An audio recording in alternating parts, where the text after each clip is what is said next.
Number 17, how to choose a Bible translation to read. I'd like to begin with a quote from Fee and Stewart's book, How to Read the Bible for All It's Worth. They say, your Bible, whatever translation you use, which is your beginning point, is in fact the end result of much scholarly work. Translators are regularly called upon to make choices regarding meanings, and their choices are going to affect how you understand. I found that to be a very honest and truthful statement. I had a my first Hebrew teacher was from the synagogue down the road in Schenectady. Her name is Lee Bryce, and she started teaching us Hebrew, and she said, every translation is a commentary. And I remember hearing that and thinking, that is way overstated. But at the same time, it's also true. There's always an element of bias in translation. There's always an element of injecting some extra words and some extra meaning when you go between one language and another. It's just the way languages are. There's nothing nefarious about it. It's just the nature of it. So, before I get into explaining how to pick a good Bible translation, I want to give an appeal to you to learn the biblical languages. And I have done this before, and I will do it again because I'm looking for converts. I'm looking for eager minds to learn the biblical languages. I want to ask you the question, why use a translation at all? What are you doing with a translation? Now, these languages, they may look weird, but you can learn them if you put in the effort. The Bible, as we've seen, is comprised of 66 books. And these 66 books are written in 3 languages, Hebrew, Aramaic, and Greek. The Hebrew portion is the first 39 books of the Old Testament, with the exception of the middle of Ezra. There's a couple of Aramaic sections, and the middle of Daniel has a couple of Aramaic sections. So these are the Aramaic parts of the Bible. These are the Hebrew parts of the Bible. So if you do the numbers, 98.85% of the Old Testament is Hebrew, and 1.15% is Aramaic. So I think you should, if you were going to pick between the two, you should pick the Hebrew because you get more for your money in that. But the Aramaic is still there. When it comes to the Greek, we have 27 books of the New Testament, all Greek, no other languages. So a lot of times we simplify, we just say Hebrew and Greek because the Aramaic only has 268 verses, which is about only 1% of the Old Testament and less than 1% overall of the whole Bible. So, have you ever considered learning Hebrew or Greek? Why not put the work in and gain reading fluency? And that's really what you want. If you're going to learn Hebrew or Greek, you want to gain reading fluency. Just being able to say the alphabet or impress your friends with a couple of words, that's not really what we're after. What we want is to be able to read it and have fluency in reading it. To be able to look at these words and understand them, just like you understand the English language. That would be the goal. And I'm going to give you a quick reason why, okay? So this is Genesis 9:6. It says, Shofech dam ha'adam ba'adam damo yishafech. Okay? And you don't know these words, I know that, but you can hear the sound of the words, okay? So this first word is the same as the last word. They're different forms, but they're the same word. And then this word here and this word here, dam and damo, it's the same word, but there's a little bit of a difference there. And then ha'adam and ba'adam are the same word again. So this sentence, which in English comes across as the blood of a man, the one who pours out the blood of the man by a man his blood will be poured out. You lose all of the sound. The word man and blood and the word blood do not sound similar in English. But dam and adam, there's a poetry, there's an assonance, there's a sound to the language. And in Hebrew, that's the name of the game. Repeated sounds sound good. We don't have the same view about English. We have like rhyming sounds, right? So there's some sense of that. Or here's an example from Matthew 16:18, which says, "Kago de si lego otisi is I Petros ke epitavtiti Petra." So in an English translation of this, it would say, I'll do it literally, but to you I say that you are Peter, and upon this rock I will build my church, and the gates of Hades will not overcome her, as in the church. We would translate that "it" in English because we have more of a neuter sense for things as opposed to masculine and feminine. Whatever. I'm getting distracted. Here's the point. The point is, if you're reading this in the original language, what you see is you are a rock, and upon this rock face I will build my church. Like there's a Petros, Petra, and it's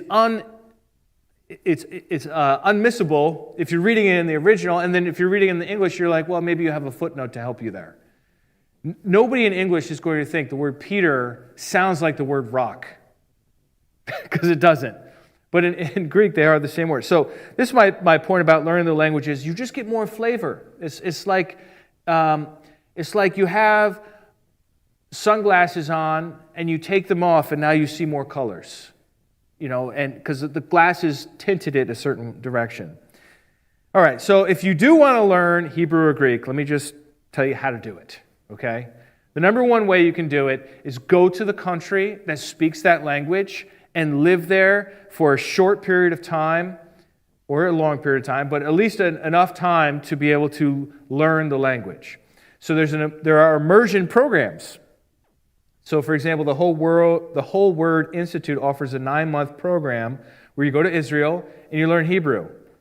It's by far the best way to do it. Most people do not have that luxury to be able to just go and move and do that. And Israel's currently in a war, so it probably wouldn't be a good idea right now.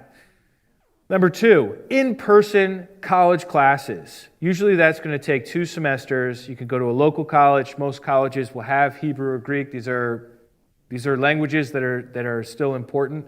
You have modern versions, then you have the biblical versions. If possible, you want to take the biblical versions of them for reading the Bible.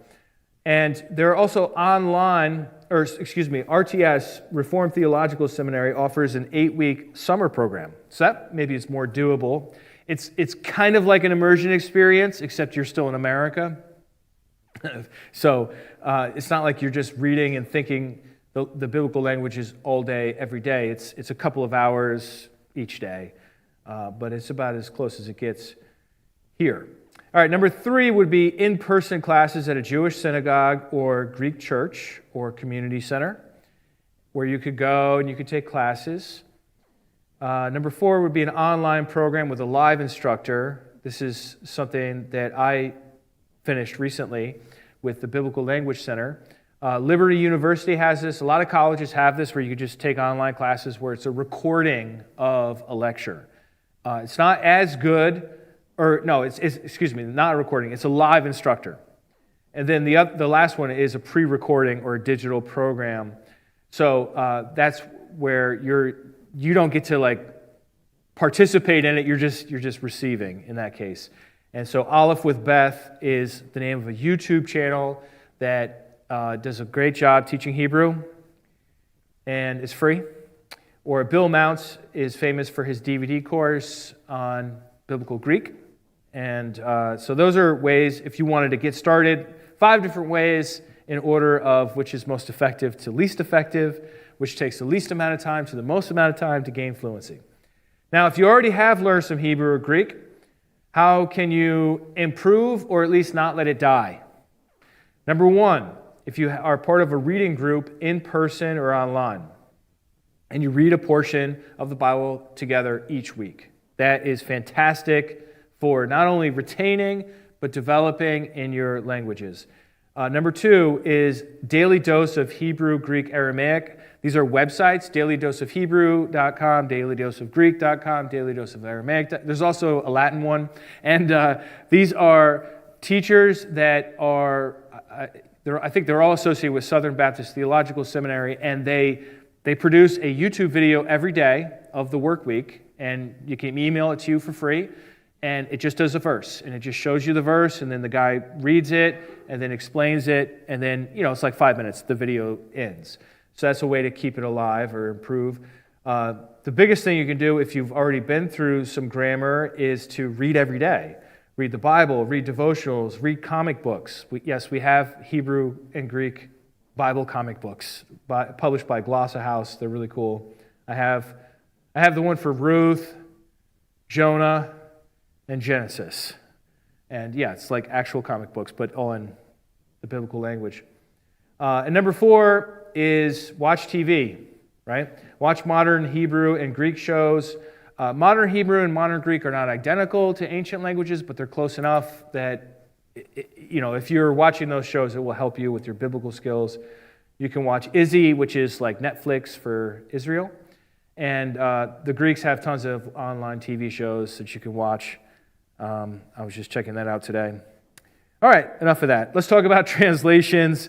You ever ask yourself, what do the translators use as a source? This is an important question that most of us never think about. Most of us think about how well are they translating it, how much bias are they inserting into it, how accurate are they doing. We're not asking the question of how good's their source. What are they translating from? And so what they translate from are critical texts. A critical text is a scholarly reconstruction of either the Old Testament or the New Testament, so either in Hebrew or in Greek, and it's the scholar's best guess of what the original was, okay? And why do they have to do this? Because we have all these manuscripts. For the New Testament, we have over 5,700 manuscripts in Greek, and then over 10,000 more early translations in Armenian, Gothic, Coptic, Ethiopic, and so forth, that some of them are really early and really important, and they have to be weighed in. And in one manuscript, it may say one thing. In another manuscript, it says something slightly different. The question the scholar has to ask is, well, which one is the original reading for this particular verse? So they have to compare them together. They do all that work, and they produce a text that pulls from all these different manuscripts based on their basically best guess of what is original. And then that's called the critical text. That is the text the translators use to make their Bibles. So I want to tell you about the critical text just a little bit.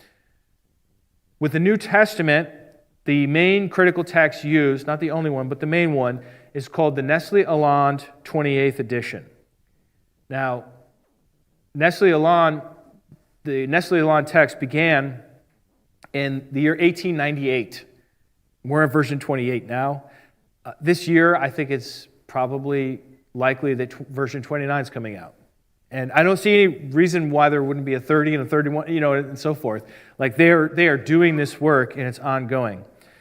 It was last updated in the year 2012. So before that, in other words, any translation you have that is from before the year 2012 will be using the Nestle-Aland 27 edition.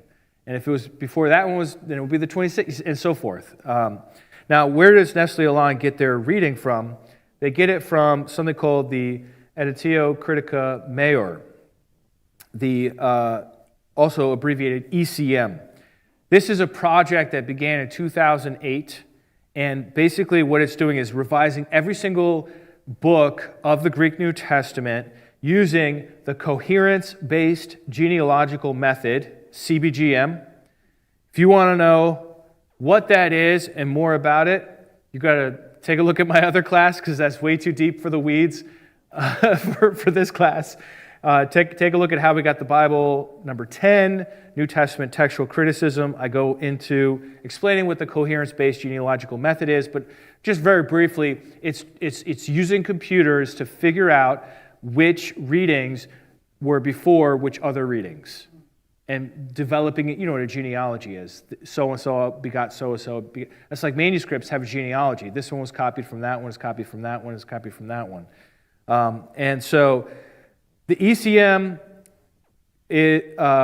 completed the general epistles. You know what the general epistles are now, right? The Catholic epistles are the general epistles. Hebrews, James, 1 Peter, 2 Peter, and so forth, all the way down to Jude. They completed that in the year 2012, which prompted the Nestle-Aland 28th edition. So what the ECM does, the Nestle-Aland follows.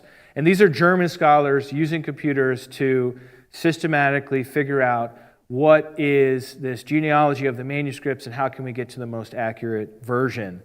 They have now completed Mark and Acts, which is why we expect to receive a new version of the Nestle-Aland text, the 29th edition, this year. And they're hoping to finish the entire New Testament by 2030, which no doubt would then precipitate a rash of new English translations in the 2030s.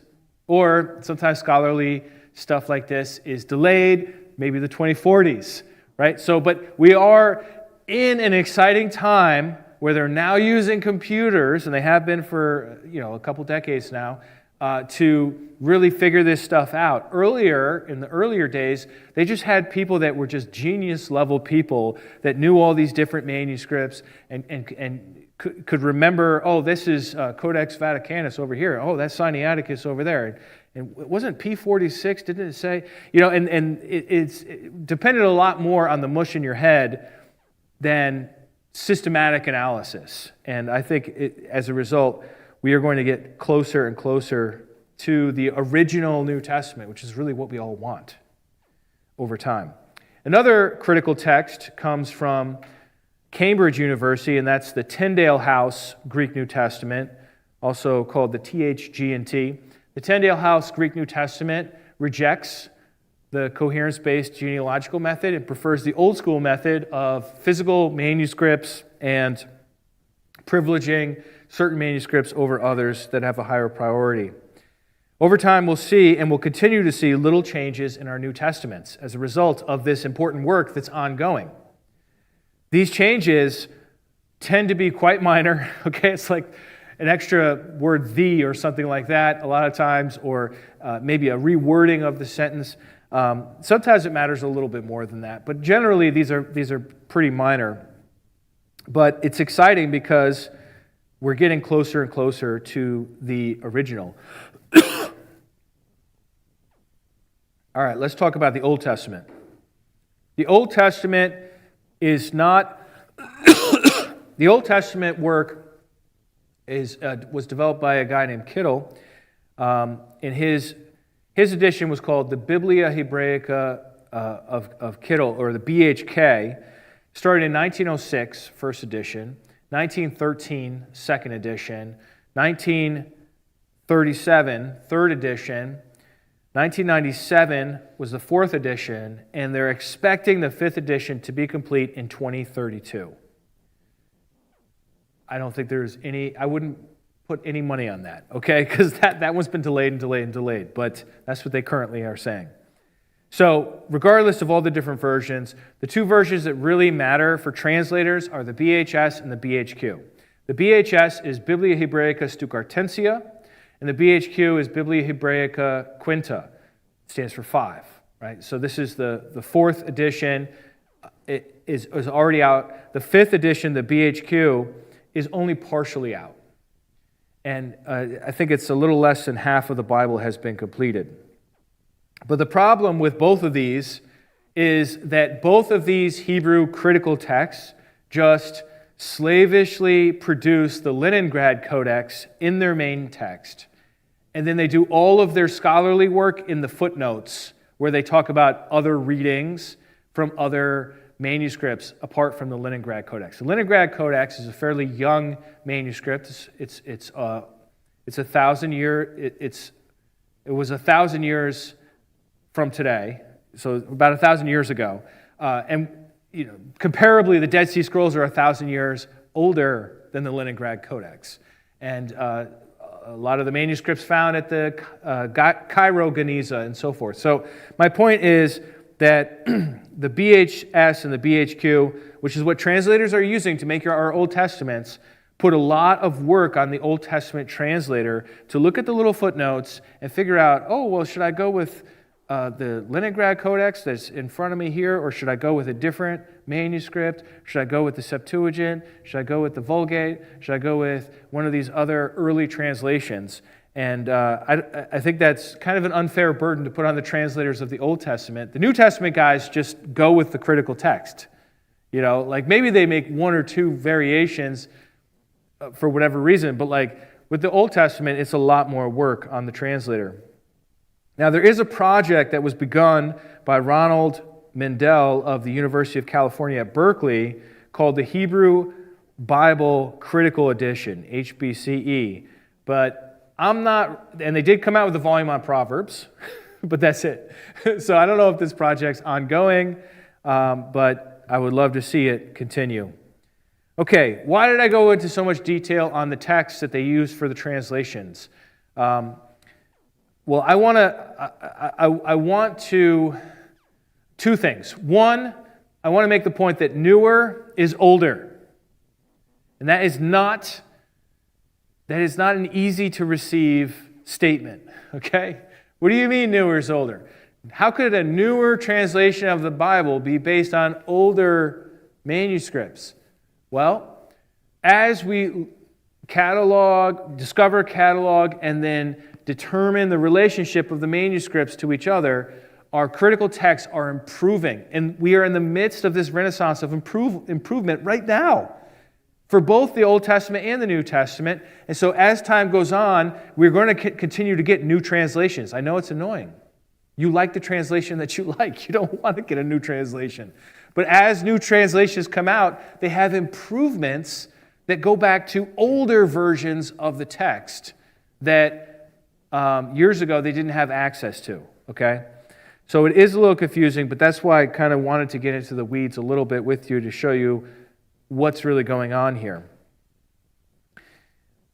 Some Christians think the 1611 King James Version is God's, for all time, only inspired translation in the English language, okay? Why are you laughing? Because you know people like that, all right? Look, it's not going to kill them to believe that, all right? It's not going to send somebody to hell to have that belief. But it's also not true. And we know it's not true because the manuscripts that the 1611 committee had available to them to translate from were fairly young manuscripts. The whole field of archaeology wasn't even invented until later. And then it wasn't really developed, the paleography and the skills to find these ancient, much older manuscripts wasn't until the 1800s and the 1900s is when all that big work was done, which was centuries after the King James was already finished, right? So newer is older. That's a weird thing to say, but I'm sticking to it. Now translators are allowed to diverge if they wish. It's the prerogative of the translator. They can diverge if they wish from the critical text, if they have good reasons to do so. If they do diverge, what they do is they leave you a footnote. And that's why the footnotes in your Bible matter, because they're telling you when the translator is doing something different. And the translators will let you know. How do you find out when this happens? Well, the best way to find out, the easiest way to find out, is to get a Net Bible, N-E-T, Net Bible. It's loaded with footnotes. In the picture here, I have Psalm 1. You can see the text is just this little portion in the middle. That's the Bible part. Everything else is a footnote about the text, explaining in gory detail all the information you never wanted to know. So if you do want to get the inside scoop and you don't have the languages, you haven't studied the languages, you just want to do it in English, the Net Bible is the way to go. And guess what? It's free online. If you want to go to netbible.org, you just get it for free, no charge. If you want to buy a hardcover copy, go for it. They smell great. So take a look at this. If this is the sort of thing you wouldn't want to read all the way through. There's 60,000 footnotes, literally 60,000 plus footnotes. But it is the sort of thing that's helpful if you're studying something and you have a suspicion. You're like, why is it translated this way in this version, and this way in this version? What in the world's going? The Net Bible, I'm not going to say always, but usually is going to have your back. And at least, even if it disagrees with you, it tells you all the options and the reasoning, which is really helpful. If you want to go a little deeper than the Net Bible, get yourself New Testament text and translation commentary by Philip W. Comfort. It's the sort of thing that you can mostly get through just knowing English, but knowing the Greek would really help. And these two, the Net Bible and Philip Comfort's edition, are both actually pulling from Bruce Metzger's textual commentary of the Greek New Testament, the Red Book. And you definitely need to know Greek to read that one. It's very abbreviated as well. So enough about the text. Let's talk about translation. On the top, I've got 1 Timothy 2:5 in Greek. And you can see, even if you can't read the letters, you can see there's 3 lines that I put here. Iskar theos is the first one. Is ke mesitis, theou ke anthropon is the second one. And the third one is anthropos Christos Jesus. All right? If I translate that word for word, you get one for, I'll just read it for you right here. One for God, one and mediator of God and of men, man, Christ Jesus. That is not proper English. So the job of the translator is not just to tell you what the Greek words mean, it's to put them in the correct order and add filler words to make sense in English. So a finished translation would be something like this: for there is one God, and there is one mediator between God and mankind, the man, Christ Jesus. So when you do the translation, you add in extra words, like I added in there is twice. I added in the word the before man. And you also capitalize. The original, although you might not be familiar with it, the original did not capitalize. Even the word God is not capitalized. A capital theta looks different than this. This is a lowercase theta. It looks capital to an English reader, but whatever. Can't be helped. So in the literal, I had it lowercase, but in the finished translation, yeah, of course you're going to capitalize that. You're going to capitalize the word God. And then in this case, the word anthropon, which means men, I translated it as mankind instead of men. Because, and we're going to come back to this, the plural word for man means not just males, but males and females. So we have a few words that do that. We have mankind, we have humanity, we have people. I think probably that's the easiest translation between God and people. But then you lose out the connection between anthropon and anthropos. Right? So mankind and man shows that Jesus is from the member of the human race in a way that So this is what translators fuss about. They're like, oh, well, if we say mankind, then that's kind of an old Englishy word. People don't say that anymore. We should say something like people. But if we say people, they won't recognize that Jesus is one of the people. Right? So that's a little bit about how the translation process works. There are 2 main translation philosophies. According to Fee and Strauss in their book, How to Choose a Translation for All It's Worth, they say, if the Greek or Hebrew text uses an infinitive, the English translation will use an infinitive. They're talking about the translation philosophy known as formal equivalence. So we have formal equivalence and dynamic equivalence. Formal equivalence is trying to mirror the source text in the English language. You know what an infinitive is? It's like to go. I would like to go to the store. To go. That's an infinitive. So if you have to go in Greek, you put to go in English. There's this, you mirror the forms of the words. Whereas a dynamic equivalence, you might use the word went or some other, or going. You would use maybe even some other word apart from go if it had that nuance to it. So back to the quote here by Thea Strauss. They go on, when the Greek or Hebrew has a prepositional phrase, so will the English. The goal of this translational theory is formal correspondence as much as possible. That's kind of the technical term. Formal correspondence. Another description of formal equivalence comes from Ron Rhodes in his book, The Complete Guide to Bible Translations. He says, formal equivalence translations can also be trusted not to mix too much commentary in with the text derived from the original Hebrew and Greek manuscripts. To clarify, while all translation entails some interpretation, formal equivalence translations keep to a minimum in intermingling interpretive additives into the text. As one scholar put it, an essentially literal translation operates on the premise that a translator is a steward of what someone else has written, not an editor and exegete who needs to explain or correct what someone else has written. So it's the idea of being a steward. So that's formal equivalence. We have a whole bunch of translations in that translation philosophy family. And then on the other side, we have dynamic equivalence, which Ron Rhodes says, dynamic equivalence translations generally use shorter words, shorter sentences, and shorter paragraphs. They use easy vocabulary. They use simple substitutes for theological and cultural terminology. They often convert culturally dependent figures of speech into easy, direct statements. They seek to avoid ambiguity as well as biblical jargon in favor of a natural English style. Translators concentrate on transferring meaning rather than mere words from one language to another. So the dynamic equivalence translator is going thought for thought, whereas the formal equivalence translator is going word for word. Do you get the difference? So let me show you an extreme example of dynamic equivalence.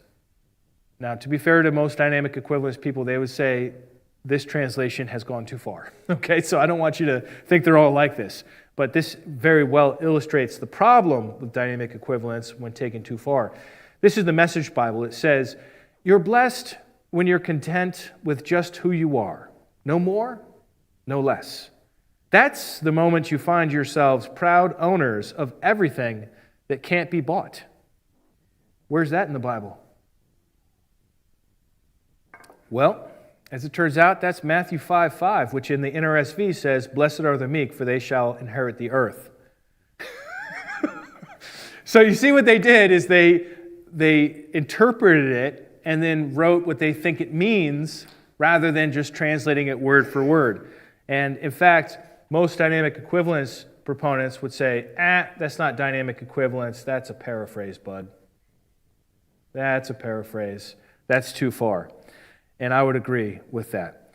So summarizing a little bit, the difference between formal equivalence and dynamic equivalence, on the left it says formal correspondence, word for word, literal, transparent to originals, transfer interpretation to the reader, as opposed to interpreting it for the reader, and then focus on accuracy. Whereas the dynamic equivalence, they focus on functional equivalence, thought for thought, being readable, replicating the experience. Interpretation was built in so that it's easy to understand.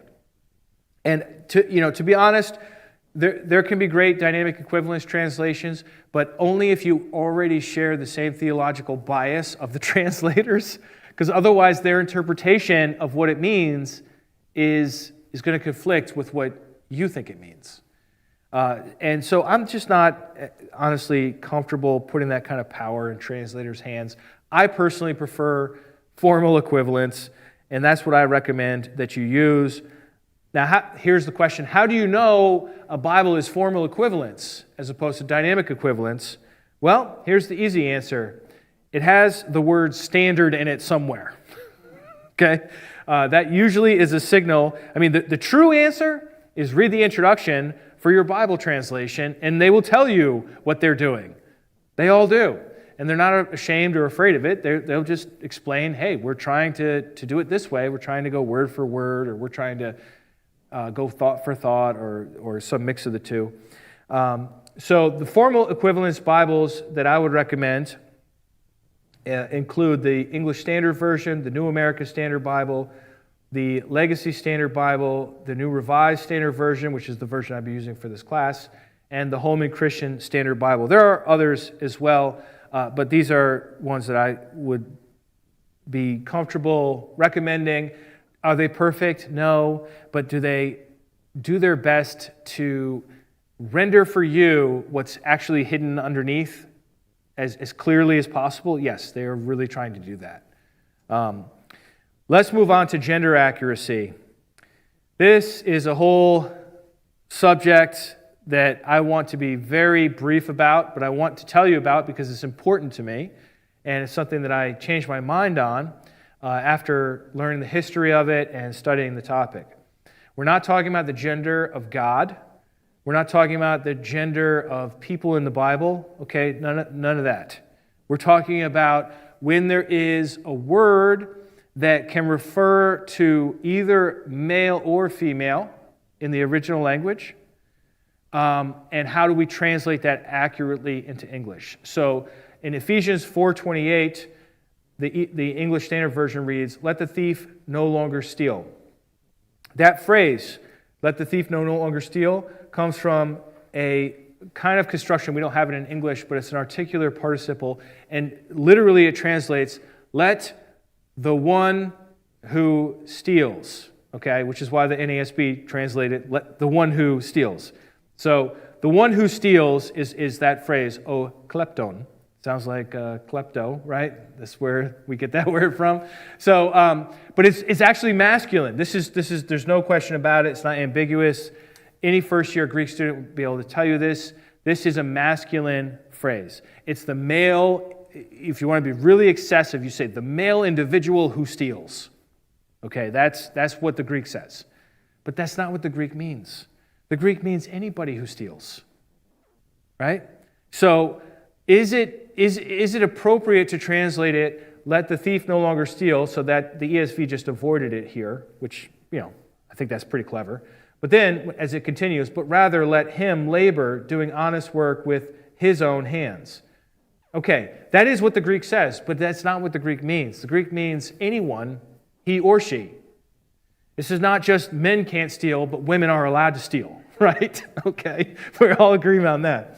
So the NASB 20 basically does the same thing, whereas the NRSV, and this is why I chose to use it for this class, says, "Those who steal must give up stealing, rather let them labor doing good work with their hands." If you're reading the NRSV, even if you're a woman, you're not allowed to steal. Okay? But what did they sacrifice as a result? They had to move the grammar from singular masculine to plural.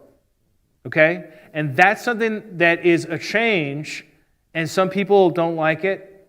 But what they're doing is they're trying to render it in a way that makes sense in English to both genders. Okay?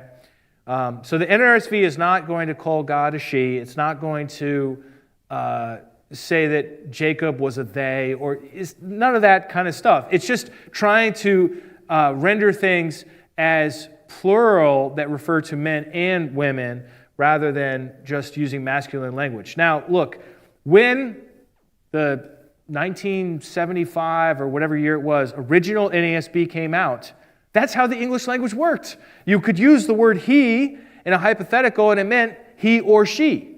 But the English language no longer works that way, and as a result, the Bible translators have to change. And this is nothing to be alarmed about. This is the way it's always been for all translations.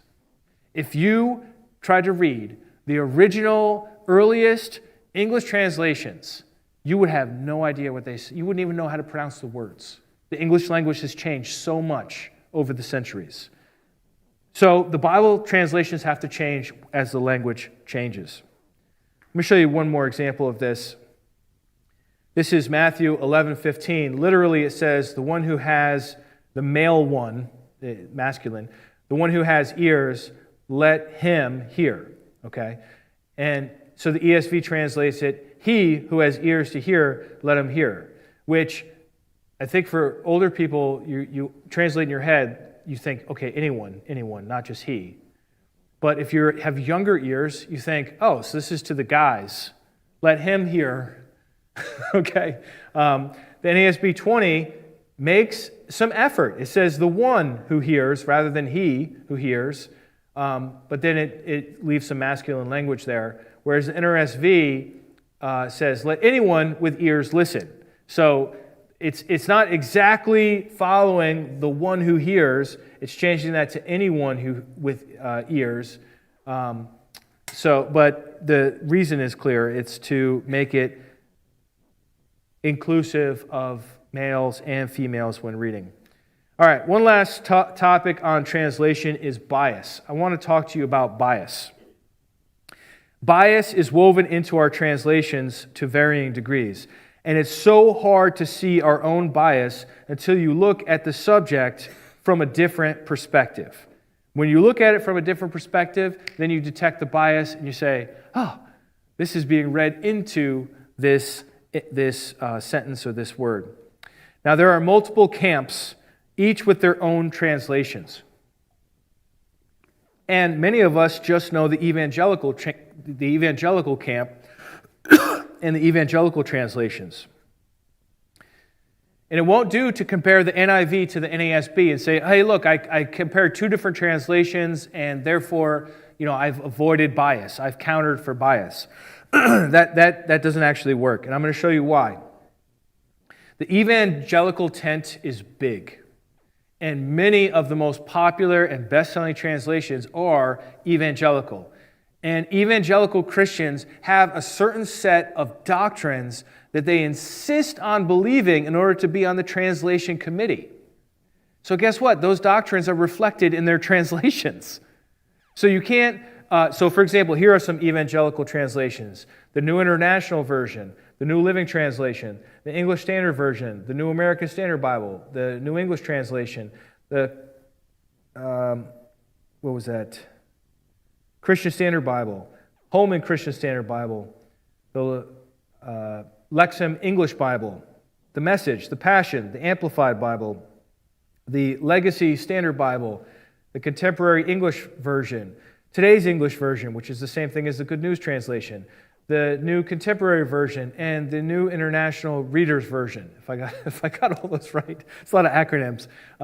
These are all translations that some are more formal, some are more dynamic, but they all have the same bias because all their translators agree to the same list of doctrines. Okay?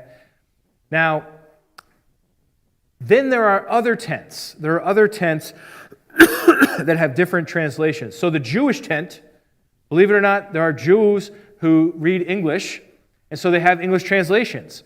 They have the Jewish Publication Society translation, the Koren Jerusalem Bible, the Stone edition of the Tanakh. Robert Alter's recent translation just came out, and the Shotkin Bible. These are all good Jewish translations. The downside of Jewish translations is there's, guess what? No New Testament. So it's just the Old Testament, but still, hey, these people, they know Hebrew. You know what I mean? It makes sense that we would at least want to see what they say if we have a question about a particular verse in the Old Testament. Then we have these Catholic versions, the New American Bible, they have the Revised Edition, the regular, and then they have the Jerusalem Bible, the New Jerusalem Bible, and the Revised New Jerusalem Bible. And then, of course, the Douay Rheims, which is an older Catholic translation. Then you have the mainline churches, which started out with the King James Version back in the day. That's the Church of England, is a mainline church in this country called Episcopalian, just in case you didn't know. Church of England is Episcopalian. So these are the older established churches that tend to be a little more liberal on things. We call them mainline churches. They have the New Revised Standard Version, the New English Bible, the New King James Version, the Revised Standard Version, the American Standard Version, and the King James Version. Actually, I'm not 100% sure about the New King James Version, if that was them or not. And then there are Unitarian Bible translations, like the Revised English Version, and that's done by Spirit and Truth Fellowship. The New World Translation is done by the Jehovah's Witnesses. the emphatic diaglott, the Kingdom of God version. Anthony Buzzard has a version, and then there's the New European version, which was done by a Christadelphian. All right, so why am I telling you all this? Okay, my recommendation to you is that you pick a good literal translation to use as your base translation. So you've got English Standard Version, New American Standard Bible, New Revised Standard Version. Pick an S version, okay? That's your base text for a study Bible. You can have other Bible versions too. God bless you. Get as many as you want. But I'm saying, like, if you're studying, you're focusing on accuracy, and you see something funny in there to you, now you want to look at a second translation. Don't pick one from the evangelical camp if your Bible's already from there. Pick one from the Jewish camp or the Catholic. You wouldn't believe how good the Catholic and the mainline translations are, because neither of them have the burden of deriving their beliefs from the Bible. Catholics believe that their doctrines are established by the church. The Pope, the creeds, the councils, they don't need the Bible to teach their doctrines. They're fine having it say whatever. So there's a little more honesty there in more recent Catholic translations than in a lot of the evangelical translations. The mainline churches are fairly liberal, and so they don't need the Bible to say what they want it to say either, because they have a different way of interpreting it, okay? So that kind of gives them some space to just be like, yeah, this is what Paul said, or this is what Isaiah said. And for that reason, these translations, in my opinion, are really good for comparing. And certainly want to give a plug to the Revised English Version that our good friend, Dr. Jerry Werrell, is working on, along with others. Take a look at that. Most of these things you can get for free online, which is great. But that's how I would say to look at it. Now, if you'd like to learn more about manuscripts, critical texts, textual criticism, translation philosophies, and all that, I've got a whole class on it, How We Got the Bible. It's available at lhim.org. 24 teachings, probably going into more depth than you ever wanted to know. Let's review. If you can, learn the biblical languages so you can read the actual words of Scripture rather than depending on a translation. Translations of the New Testament depend on the Greek critical text known as the Nestle Aland, which is currently in the 28th edition, but it'll be 29 very soon. Translations of the Old Testament depend on the Leningrad Codex, which is printed in the Biblia Hebraica Stuttgartensia, BHS, and the partially complete Biblia Hebraica Quinta, BHQ. In addition, translators of the Old Testament are expected to look through the footnotes and commentary in these resources to judge readings from other sources. Over generations, textual critics have developed strategies and computer tools to more closely approximate the original text. As a result, newer critical texts contain reconstructions of an older stage of the text. Translation is the art of rendering a source text into a receptor language accurately. Formal equivalence translations focus on transparency to the source text and a minimum of added interpretation. Dynamic equivalence translations, on the other hand, focus on readability in the receptor language. They seek clarity over ambiguity. There'll be times you're reading a formal equivalence translation and you'll say, oh, I could take it this way or I could take it that way. That's on purpose. That's because the Greek is like that, and it could be taken this way or it could be taken that way. And the formal equivalence translator is saying, you figure it out. Whereas the dynamic equivalence translator is saying, we are the professionals, we have the degrees, we will give you our best guess and make it easy for you to understand. Some of them will give you a footnote on what the other way to think of it is, and some will not. So that's the difference there. Continuing on in our review, formal equivalence translations are safer because they leave it up to the reader to figure out what a text means. However, they can contain awkward English and be difficult to read. So that's a downside, especially if your English is a second language. Might not want to start with a formal equivalence. Gender accuracy refers to the translation practice of including the feminine when a hypothetical singular masculine pronoun can refer to either sex, or when masculine plurals include both genders. Another one I forgot to mention is the word adelphi, which means brothers in Greek. The word brothers in plural in Greek means brothers or brothers and sisters. It means both, okay? So in English, do you translate it brothers or do you translate it brothers and sisters? The English Standard Version, you know what they did? They translated brothers every time and then put a footnote literally every single time and says, or brothers and sisters. Because their translation philosophy won't allow them to make even that minor of a meaning change. So they're like, no, it says brothers. But what does it mean, ESV people? It means brothers and sisters. So just put brothers and sisters. This is my bone to pick with them on that. Bias is intrinsic to translation, especially with reference to doctrines that are widely held by committee members. The best way to expose and combat bias is to check translations from different thought camps. Although evangelical translations are better known, checking Jewish, mainline, Catholic, and Unitarian translations provides a helpful corrective. Well, that's enough on translations for now. Next time, we'll conclude our class with a survey of some of the helpful tools you can use to read the Bible for yourself.